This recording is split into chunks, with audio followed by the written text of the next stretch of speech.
Hi, I'm Chris from Pro-M Racing. In this segment, we're going to talk about how to install the new Pro-M EFI engine management system into a Fox body Mustang. And while we're at it, we're going to talk about some of the common mistakes people make on their cars and how to prevent them.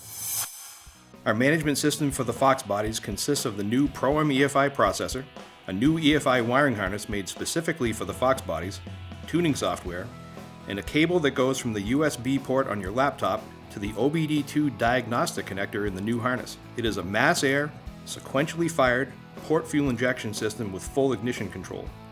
The processor is pre-programmed from the factory, offering the only true plug-and-play system on the market. All you need to do is enter some basic information and you're done.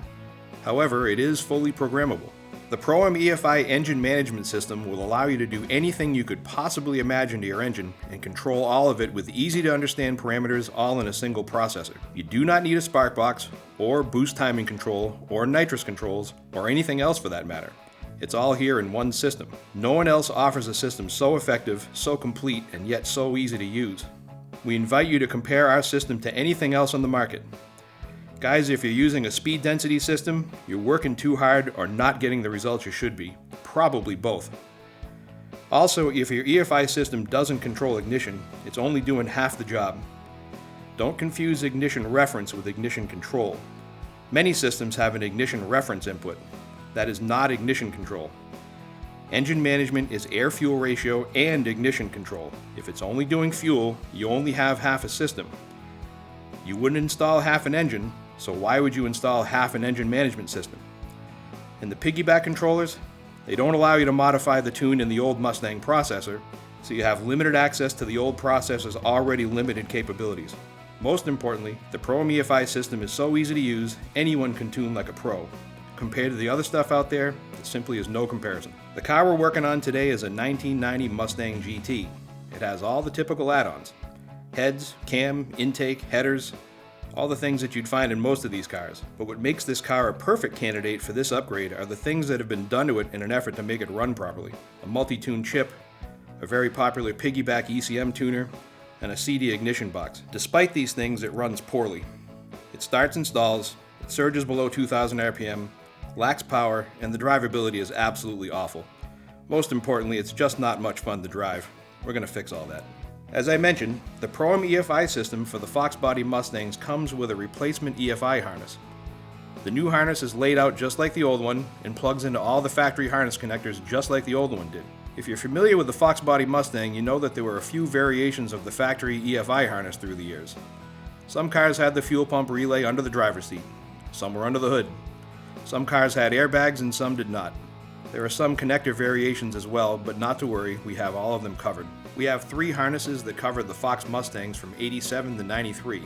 We also plan to make one for the 94 and 95 Mustangs, and the 79 to 86 cars in the near future. The first harness is for the 87 to 89 cars. These cars had the fuel pump relay under the driver's seat. The air conditioning relay is on the passenger side of the engine compartment. There are 2 round connectors in the driver's rear corner of the engine compartment. There are no airbags in the 87 to 89 cars. The 87 and 88 cars were speed density, and the 89s were mass air. This harness will convert the 87 and 88 cars to mass air. If you're converting an 87 or 88 car to mass air, you'll also need to purchase one of our mass airflow meters. One odd thing about the 87 and 88 cars was that there was no check engine light in the dash. It's not absolutely necessary to add one, but you should. We sell a wiring kit to add one to these cars, and I highly recommend that you do so. More on that later. The second harness is for the 1990 only. The 1990 cars had the fuel pump relay under the driver's seat, the air conditioning relay on the passenger side of the engine compartment, and 2 round connectors in the left rear, just like the 87 through 89 cars. But there is also wiring for the airbags incorporated into the EFI harness. There are also some differences in the way the connectors are pinned, so you can't use the 87 to 89 harness in the 1990 cars. The third harness covers the 1991 through 1993 cars. 91 through 93 cars have only 1 round connector in the left rear of the engine compartment. There is also airbag wiring in these cars. The 91 cars had the fuel pump relay under the driver's seat. In 1992, Ford moved the fuel pump relay under the hood right next to the AC relay. This is how the 93 cars are as well. Our 91 through 93 harness is wired like the 92 and 93 cars and includes a fuel pump relay. If you're using it in a 91 car, the fuel pump relay under the driver's seat is no longer used. You can remove it if you'd like, but that's not necessary. It's important to note that no other wiring changes are needed to use this harness in a 1991 car. The changes are incorporated into the new harness. Just plug it in and the conversion is complete. Of course, there's also the possibility that the wiring in your car doesn't match the year of your car. Lots of cars were converted to mass air using wiring from other cars. And lots of 4-cylinder cars were converted to V8 using wiring that didn't necessarily come from the same year car. You can use the information that we just went over to determine the year of the wiring harness in your car. If you're unsure what you have, give us a call at Pro M Racing. We'll help you out. Okay, so we need to pull the passenger side seat out of the car, and we need to pull this sill plate off and this right-hand side kick panel so that we can get the old wiring harness and the old computer out and get the new stuff in.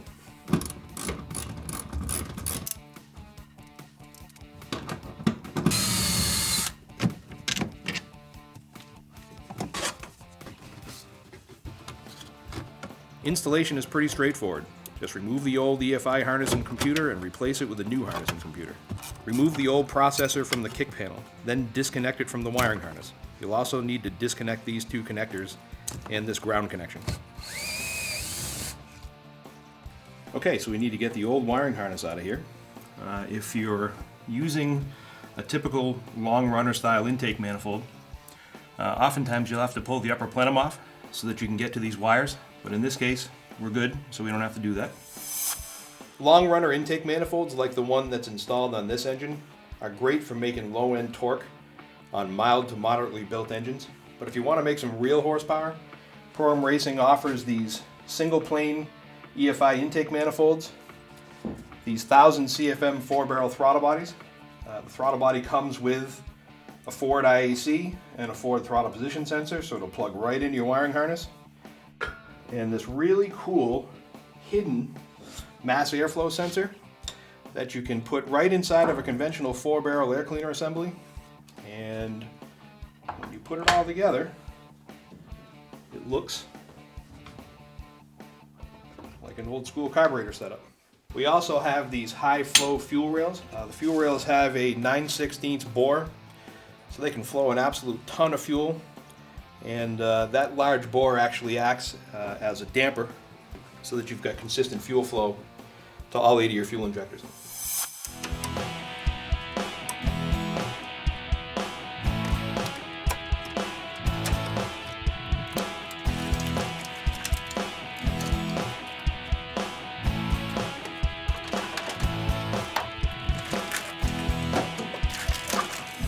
So this is why we make a new wiring harness for the Fox Body Mustang engine management system. These old wiring harnesses, they're 20-25 years old. They're getting pretty tough. This is the old oxygen sensor harness. You can see that all the loom is falling off it. You can see that the sheathing is coming off from this wire. It's just right down to bare wire. This is the section of harness that was on the engine. All the locating tabs and locking fingers are all broken off. So there's really not much left to hold these two from separating. You've got a ground wire here with the ring terminal broken off. All your injector connectors, all the locking fingers are dry rotted and broken off. And then this is your main EFI harness. Somebody has butchered the mass airflow meter wiring. And same thing, these big black and white connectors here, the locking tabs are broken off. You can't really expect that your engine is going to run all that well when your wiring is in tough shape, so we just made a whole new wiring harness that plugs right in and fits just like the old one did. When passing the ECM connectors through the firewall, you need to take your time and use some caution. The connectors are a tight fit and the edges of the sheet metal can be pretty sharp. It's best to have some help for this part. Have a friend inside the car guide the harness as you pass it through. Take your time and go slow.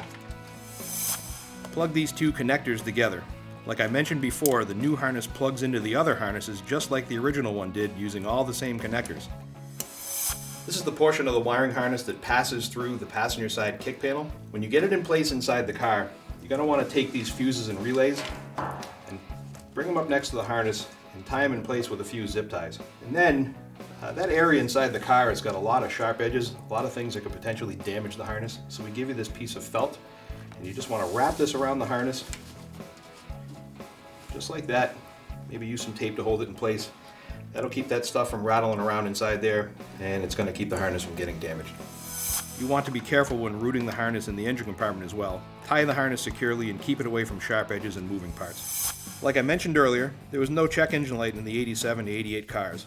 Adding one is fairly simple. We have a simple kit that includes a warning lamp you can mount in your dash and all the needed wiring and terminals, all assembled in one easy to install kit. Just drill a hole somewhere in your dash or in one of the bezels, poke the wires through, and run the harness over to the right hand side kick panel and make these connections. Now if this car were an 87 or 88, you would see that there is no mating wire to this tan wire. This tan wire is the wire that's in our harness. It plugs into this connector, which is the connector that goes up to the dashboard. And you would see that this tan wire is not here. And that's where you would put this wire. It's already got the correct terminal on it. And adding it is pretty simple. You would just pull the little retainer, this red retainer, out of the connector. Take your terminal, drop it down in there, it'll click in place. Push this red retainer back in. And then in this connector, it's the same thing. You push this little red retainer out of here. And you will see that when you put the connector in place, that there is no wire to correspond to this gray one in the dash connector. So you take this wire here, same thing, you just click it up into place, put the retainer back in,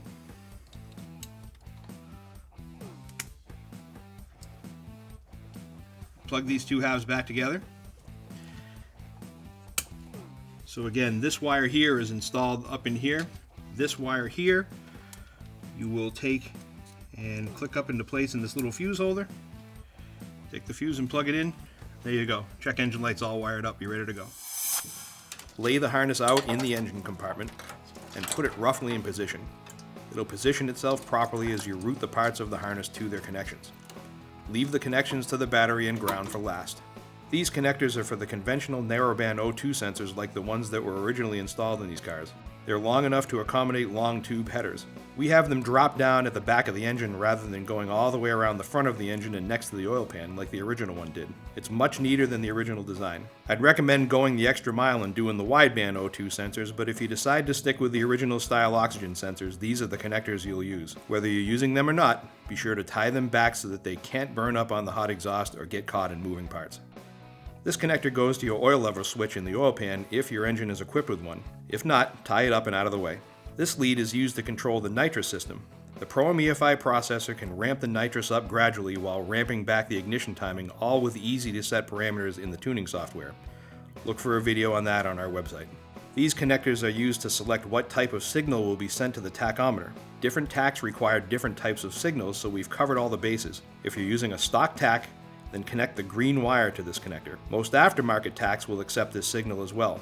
If the tach you're using requires a cleaned up tach signal, then connecting the brown wire will provide the tach with a clean square wave pattern generated by the Pro-M EFI processor. If the tach needs to be connected to the output of a spark box or a signal filter, then use the loose wire and connector provided with the harness. Always try the green wire first, then the brown wire. Only use the loose wire if neither of these will work. On the subject of spark boxes or CD boxes, only use one if using forced induction and only in high boost applications, and even then only if necessary. The vast majority of you will not need one and will get absolutely no benefit from using one. If it's already installed in the car, take it out. If you're running high boost levels and you experience spark blowout, then install one. Make sure you watch the tuning video for forced induction. It has important information on how to do this properly. This lead is for an electric cooling fan. The wiring and relay are already in the new harness, and they are heavy enough to run two very large fans. If you're using an electric fan, you really should use this wire. Disconnect and remove whatever you are using for the fans now, and connect this wire instead. The Pro-M EFI processor handles all of this for you and does it the right way. Wiring is simple. Connect this blue wire to the hot side of the cooling fan or fans, and connect the ground side of the fans to a good secure chassis ground. That's all there is to it. The Pro-M EFI processor will turn the fans on and off based on engine coolant temperature and will turn them on when the air conditioning compressor runs. It also compensates for current draw on the charging system. It's awesome and you really should use it. The lead to the mass air sensor is long enough to accommodate fender well mounted mass air meters. Connect this lead directly to the mass air meter. If you have one of those range extenders installed, take it out. If you have one of those adjuster boxes installed, take it out. There should be nothing connected to the mass air meter connector other than your mass air meter. If the mass air meter is not calibrated properly for your application, either replace it with one that is, or get it recalibrated. Range extenders and signal adjusters do not work and will only cause you grief and aggravation. Do not use them. The original baro or map sensor on the firewall can be removed. It's no longer needed.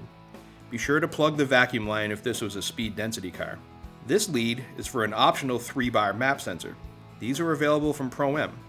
This is only needed if you want to use the map sensor to monitor boost and use that reading to pull timing. Check out the Tuning for Forced Induction video for more on that. The leads here in the right kick panel are for your programmable outputs, 2-stage rev limiter, nitrous switches, and the nitrous indicator lamp.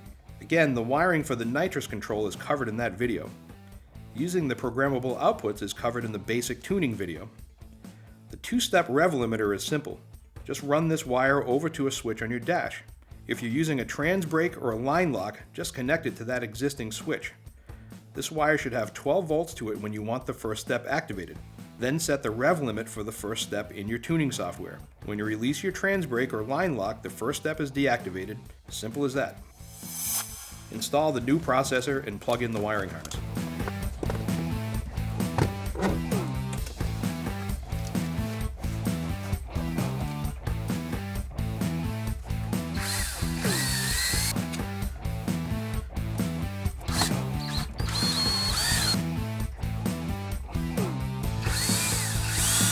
The Pro-M EFI processor can operate with either conventional narrowband oxygen sensors or with wideband oxygen sensors. If using conventional narrowband sensors, just plug the harness into the connectors of the factory O2 sensors like I showed earlier. If using wideband O2 sensors, you'll need to purchase either a pair of Innovate MTXL sensors or the Innovate LC2 sensors. We stock both of these at Pro-M and you get a huge discount on them when purchased with your system. The MTXLs have a gauge you can put up on your dash or in an A-pillar post-gauge pod. If you're putting them up on the dash, you'll need a pair of 2 1/16 diameter gauge mounts. The LC2s are the same sensors but without the gauge. We suggest you use the widebands.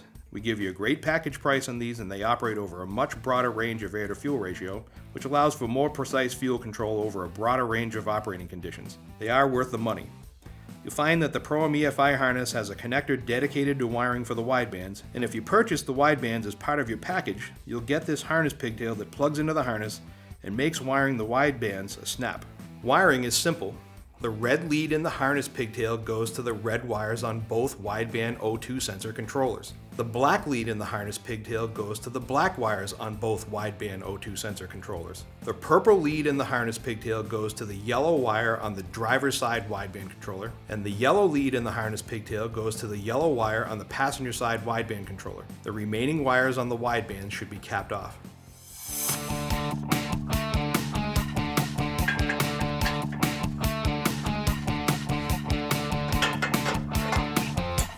These are the cables that go from the wideband oxygen sensors up to the wideband oxygen sensor controllers. When you install these, I'd suggest you wrap a piece of tape around both ends of one of the cables. You're going to be poking these through the firewall, running them across the dash over to wherever you've mounted the wideband controllers, and you're going to lose track of which one is which. It's very important that the left wideband sensor be connected to the left controller and the right wideband sensor be connected to the right controller. Incorrect vacuum line routing is a very common problem. Do not underestimate the importance of a good vacuum system. Let's go over how to do this properly. Your intake manifold should have a few separate sources for vacuum supply. One of them should be designated to components relevant to your management system only. Those components are fuel pressure regulator, boost bypass valve if used, map sensor if used, and boost pressure gauge if used. Do not allow these components to share a vacuum circuit with any other components other than the ones listed. The second one should be plumbed to your vacuum accessories such as your brake booster and heater controls. This is also the circuit you would use for your vacuum source for the evap control solenoid. Run a large hose from this port to your vacuum tree, then another large hose from the vacuum tree to the brake booster. There should be a hose from the tree to a vacuum check valve. On the other side of the check valve would be the vacuum reservoir ball and the heater controls, just the way it was when it was stock. You should also have a hose from the tree to the evap solenoid. The third one should be connected to the PCV valve only. With forced induction, there will need to be a check valve in this circuit to prevent boost pressure from entering the crankcase. It's a common myth that you can use a PCV valve from a production vehicle with a turbo or a supercharger and not use the check valve. Don't do it. These PCV valves, especially the aftermarket ones, are unreliable at best for this purpose. You must install an inline check valve if you're using forced induction. The direction of flow needs to be toward the intake manifold, of course. McMaster car part number 7775K12 works well for this. You'll also need a pair of hose barbs, since the ends of the check valve are 1/4 inch NPT. McMaster's part number is 5346K18. This is a pack of 10 barbs, but they'll cost you less than buying 2 at the local hardware store. Be sure to use a good quality hose, especially for the PCV circuit. Fuel line works best for the PCV system. Regular vacuum line will soften and swell from contact with engine oil, causing loose connections and vacuum leaks. Okay, so while we're on the subject of PCV valves, when this car got here, it didn't have a PCV valve, and that story is actually a pretty common one. So the customer installs an intake manifold that doesn't have a provision for a PCV valve, so then he moves it over to the valve cover. But the valve covers that were in this car weren't baffled, so oil vapor was getting up into the PCV circuit, sucked up into the intake manifold, and of course that causes high oil consumption and fouled plugs. So he removed the PCV valve altogether and just put in a pair of breathers like this one right here, one on either side. But now without a vacuum in the crankcase, oil vapor is blowing out through the vents, and the vents get saturated with oil, and the oil drips on the valve covers, and then from the valve covers it runs down onto the exhaust. Best case scenario is it smokes all the time. Worst case scenario is it starts a fire. So the next thing he did was he removed the breathers and installed a set of remote breathers down here on the skirt. So now the oil just drips on the ground. Moral of the story is, don't use a bad combination of parts. There was really nothing wrong with any of the parts that he used. It's just they don't work well together. If you're going to put your PCV valve in the valve cover, run a set of valve covers that are baffled. Plain and simple. But definitely run a PCV valve. You should have a PCV valve. The PCV valve is going to maintain a vacuum in the crankcase. Now, rather than having oil vapors going out through the breather, air is coming into the engine, and now oil is not dripping anywhere. Alright, we've got our harness installed. It's time to make our power and ground connections. You're going to want to connect the power first, and that goes right on your starter solenoid. On the terminal that has the main battery cable on it, not the one that goes down to the starter, but the one that actually comes from the battery. That's where you want to connect this lead so that it's hot all the time.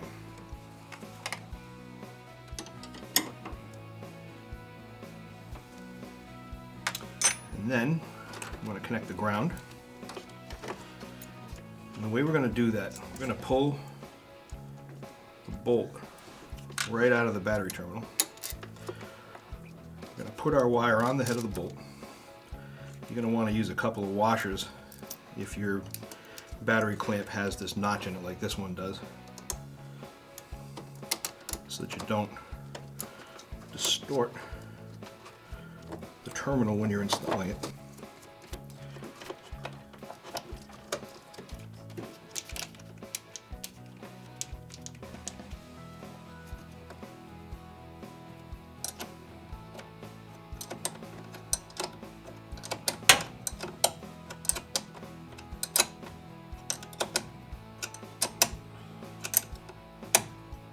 And there we go.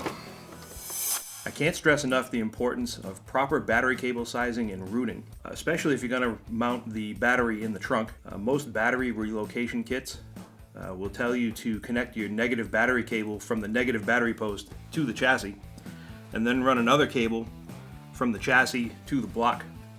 That's not acceptable. That'll be a high resistance connection, and it will affect your fuel injection system no matter what fuel injection system you use.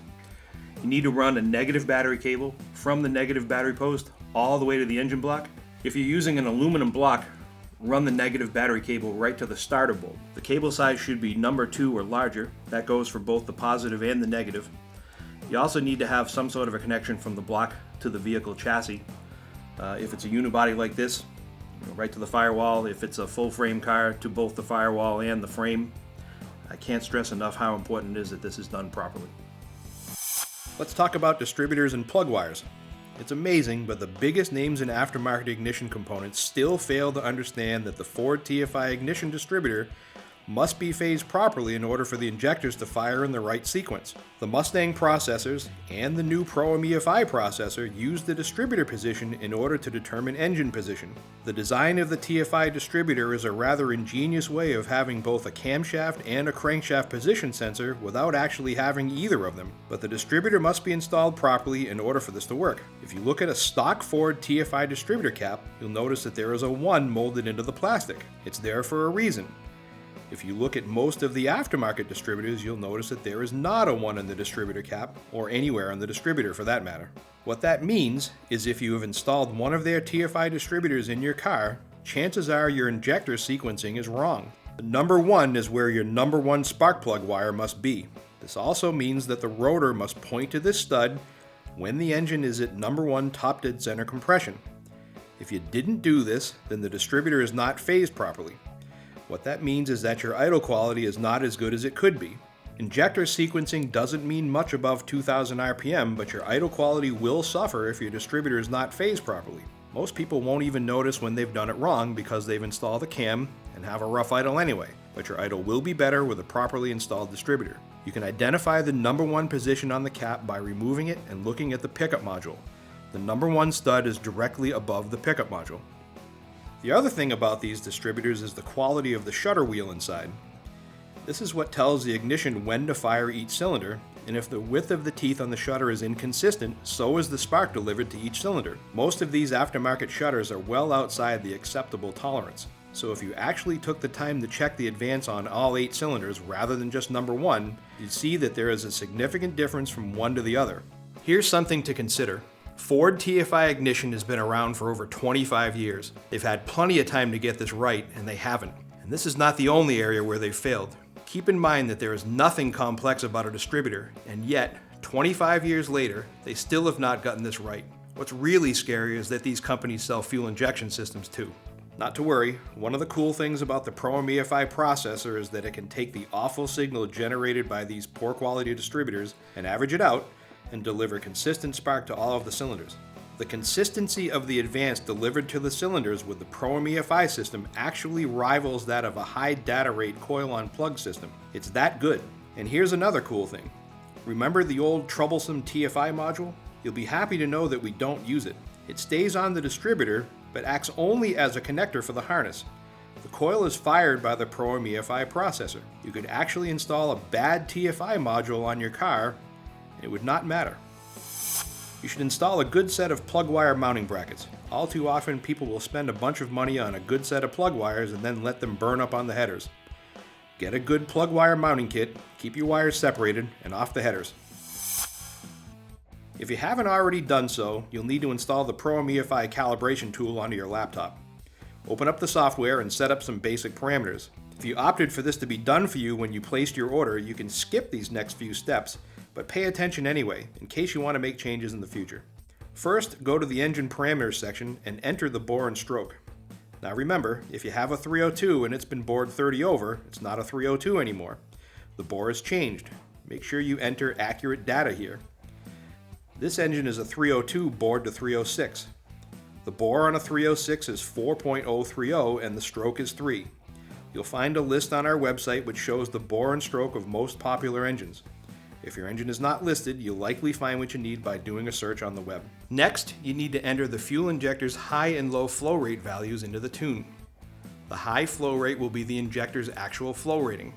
If using our fuel injectors, the low flow rate is roughly flow rate times 1.25.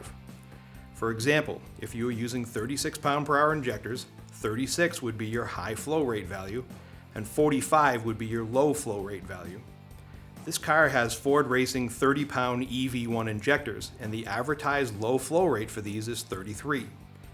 Injector high and low slope rates are typically available from the manufacturer and should be calculated at a fuel pressure of 39 to 40 psi, not 43.5 psi as they are often rated.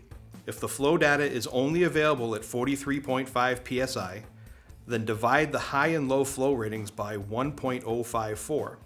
This will give you the flow ratings you need. If the low flow rate is not available, figuring it out is pretty easy to do with our software. Injectors tend to vary a bit at lower flow rates anyway, so if you don't have the low slope value, just multiply the advertised flow rate by 1.15. This will give you a starting point. We'll fine-tune it later with our software. Next, you need to set the rev limiter.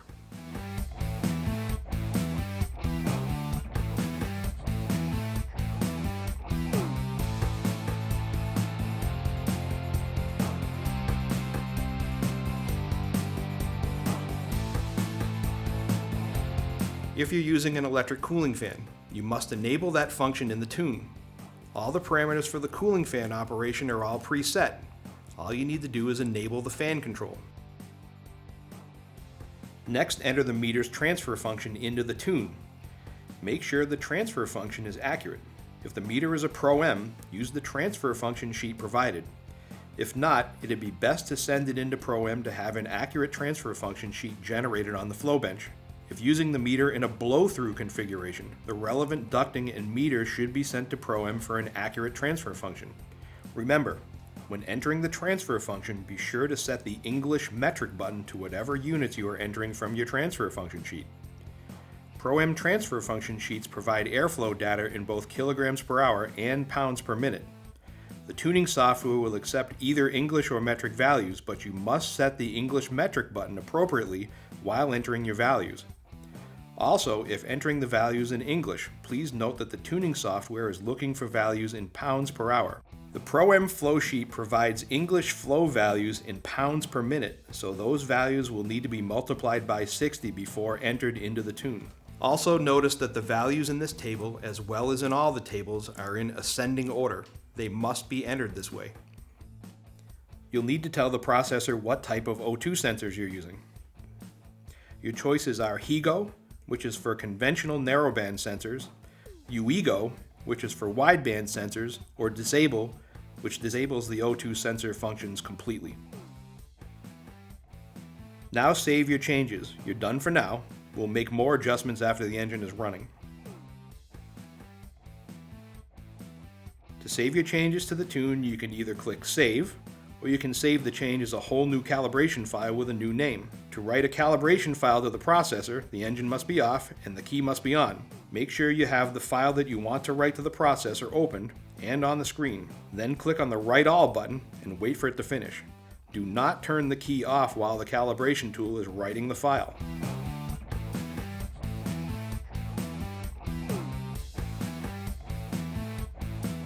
If you're using widebands, you'll need to set up the parameters in the wideband O2 sensor controllers.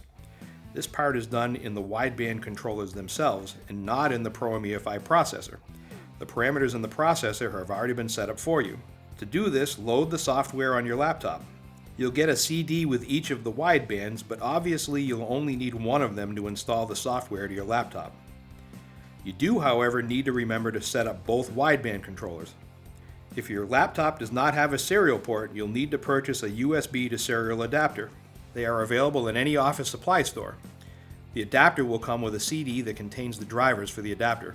You'll need to install the drivers to your laptop. Now follow the instructions that came with your widebands and set the parameters in the wideband controllers as follows. 0.5 volts equals 0.5 lambda.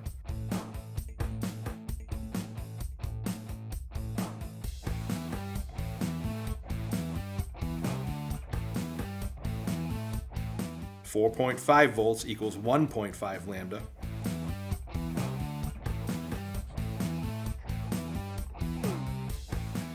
0.25 volts equals warm-up.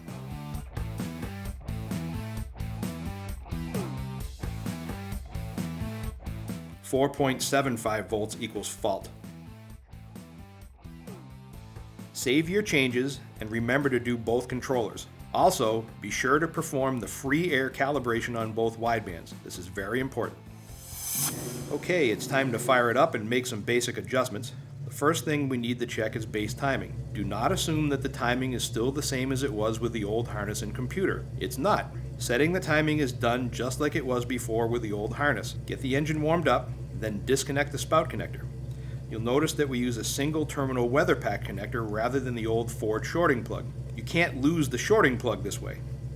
Connect a timing light and set the timing to 10 degrees before top dead center. Not 12, not 8, set it to 10 degrees. Reconnect the spout. If the engine won't start and you suspect that it's because the timing is too far off, you can rough in the timing as follows. With the spout connected, crank the engine and check the timing. It should be at 10 degrees advance with the engine cranking. Adjust it if necessary. Once it's running, set the timing as outlined earlier. Next, check the fuel pressure. Remember, if your fuel pressure gauge is mounted in the engine compartment, you must check the fuel pressure when the gauge is cold. If the engine has been running with the hood closed and the gauge is warmed up, the pressure reading will be inaccurate.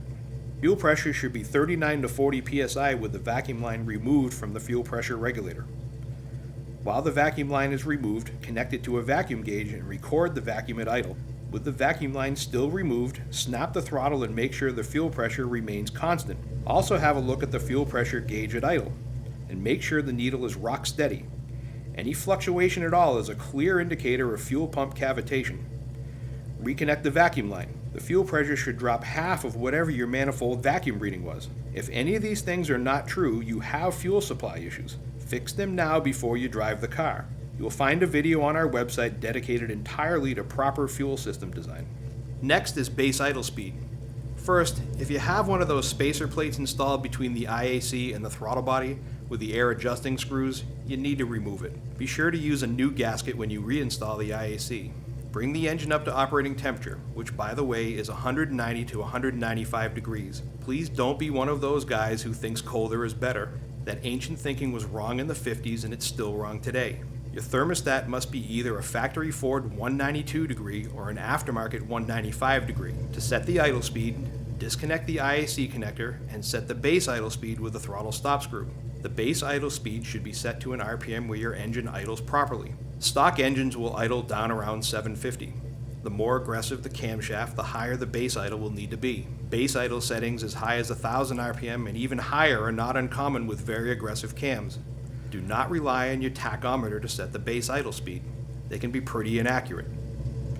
Open up a variables window and drag the RPM value in there.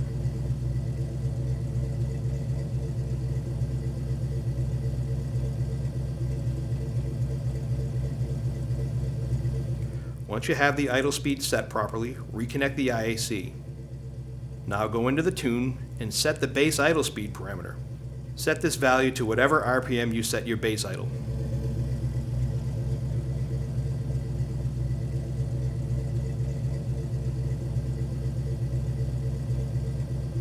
Next, check your TPS voltage at idle. The engine does not need to be running for this, so do this with the key on and the engine off. It should be 0.95 or less with the throttle in the idle position. I know you've been told 0.98. Please change it to 0.95 or less. 0.98 is not correct and it never was. In fact, the Mustang computer worked best at 0.90 or less. The Pro-M EFI processor will work fine with it as high as 0.95. Next, let's fine-tune the low flow rate for the fuel injectors. This is pretty easy to do. Run the engine until it's up to operating temperature. With the engine at idle, switch over to the working page and switch closed-loop fuel control to disable. Then watch the wideband O2 sensors as you adjust the low flow rating until stoichiometric air-to-fuel ratio is achieved. It is not uncommon for there to be a small difference in the readings from one bank to the other. There are many factors that can cause this. Things such as slight variances in flow rate in the injectors, engine firing order, and intake manifold design can cause this. If this happens, adjust your low flow rate until you have one bank just above and one just below stoichiometric AFR. The O2 sensors will correct this once you switch them back on. If there is a very large difference, say more than 1 full point, then you may have a vacuum leak or possibly a bad injector. Fix your issue before you continue. Once you have your low flow rate adjusted properly, switch closed loop fuel control back to either HEGO or UEGO, then switch back to the reference page and save your changes. Remember that any changes you make to your tune are not saved until you save them, and and they are not installed in the processor until you tell the calibration tool to do so. To save your changes to the tune, you can either click Save, or you can save the change as a whole new calibration file with a new name. To write a calibration file to the processor, the engine must be off and the key must be on. Make sure you have the file that you want to write to the processor opened and on the screen. Then click on the Write All button and wait for it to finish. Do not turn the key off while the calibration tool is writing the file. Lastly, you will find that your check engine light is on. That's from disconnecting the IAC during the idle setting process. This can be cleared with the Scan Tool feature in your laptop. Clear the codes and start it up again. If the check engine light stays off, then you're done. If it comes back on, then read the codes to see where the trouble lies. So here's our finished product. Despite the fact that the combination of engine parts could not be worse, it actually runs great. What do I mean by a bad combination of parts? The lower end in this engine is completely worn out. Compression is down to between 105 and 130, and the amount of blow-by is incredible. The heads are too aggressive for a 302. The camshaft has way too much lift and duration for a street engine. And when you combine that with 1.7 ratio rockers, well, you simply have something that was not very well thought out. Despite that, it runs great, idles without surging, and cruises down the road beautifully, even at low RPMs. This car would barely run below 2,000 RPMs when it got here. So that's it for this segment. Be sure to check us out on the web at promracing.com for other helpful videos. Until next time, I'm Chris Richards for Pro M Racing.